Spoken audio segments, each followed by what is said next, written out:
So I want to talk about rape culture and misconceptions regarding rape in our society. So we've all probably heard the term rape culture a lot, but what does it actually mean? According to dayofthegirl.org, it's defined as a culture in which dominant cultural ideologies, media images, social practices, and social institutions support and condone sexual abuse by normalizing, trivializing, and eroticizing male violence against women and blaming victims for their abuse. So where do we see this in our society? We see it through things like 50 Shades of Grey, which pretty directly eroticizes violence against women. We see it in things through like Fox News' coverage in the pretty recent past, a couple years ago. Some high school football players were convicted of a pretty terrible rape of one of their peers, and all that Fox News focused on during their coverage of it was how sad it was that these boys had such promising football careers that were being taken away from them through this. So this perpetuates ideas like boys will be boys, girls need to save themselves, boys just do these things, we're empathizing with these boys because it's just how they are.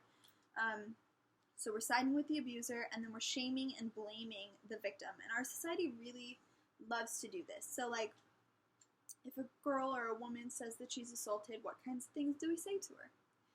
Well, were you flirting with him? Were you drinking?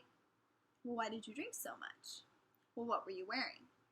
Or things like, did you have your pepper spray on you? What about your taser? Were you carrying a knife?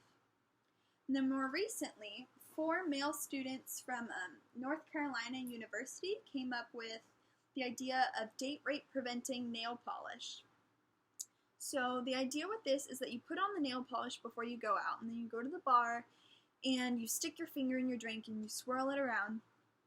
And if it detects GHB, Xanax, or Rohypnol, then it will change colors. It'll turn to a darker color, and then you know that you have date rape drugs in your drink. So the problem with stuff like this is that it perpetuates victim blaming. Why didn't you check your drink? Didn't you have that nail polish on you? Why don't you own the nail polish?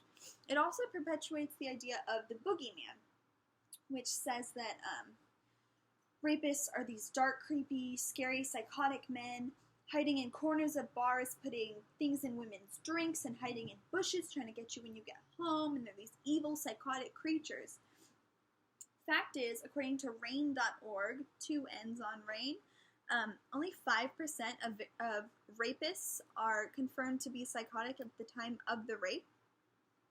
Less than 5% of rapes involve date rape drugs. And in fact, 2/3 of people who are assaulted know their abuser, and 38% of rape victims know their rapists as friends. So this also perpetuates the idea that only women are victims, and takes away from the struggles that men feel when they've been assaulted as well. So it's really easy to teach girls not to get raped, right? That's what we do. Carry your pepper spray around. Be careful. So we're taught from a young age not to get raped. But what about the source of it? So we live in a hypersexual society that teaches boys to be sexually aggressive, dominant, powerful, and that part of their masculinity is to have sex and be sexual. There's no emphasis in all this on consent. So this is a recipe for disaster, and we're really living in that disaster that is rape culture. So how many of us were taught about consent?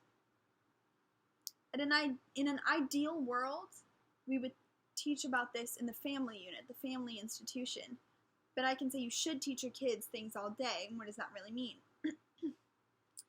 What we need to be doing is teaching this kind of stuff in the school systems, because we start getting sex ed in 5th, 6th grade, 7th, 8th, and then in high school, we learn about STDs and stuff. We really need to be teaching both boys and girls about consent. And so things like, what is it? How do you get it? How do you know if yours was ignored? And then what does that mean, and why does it matter? We really need to take steps to slow and stop eventually our rape culture, and I think that this is a really great place to start. Thank you.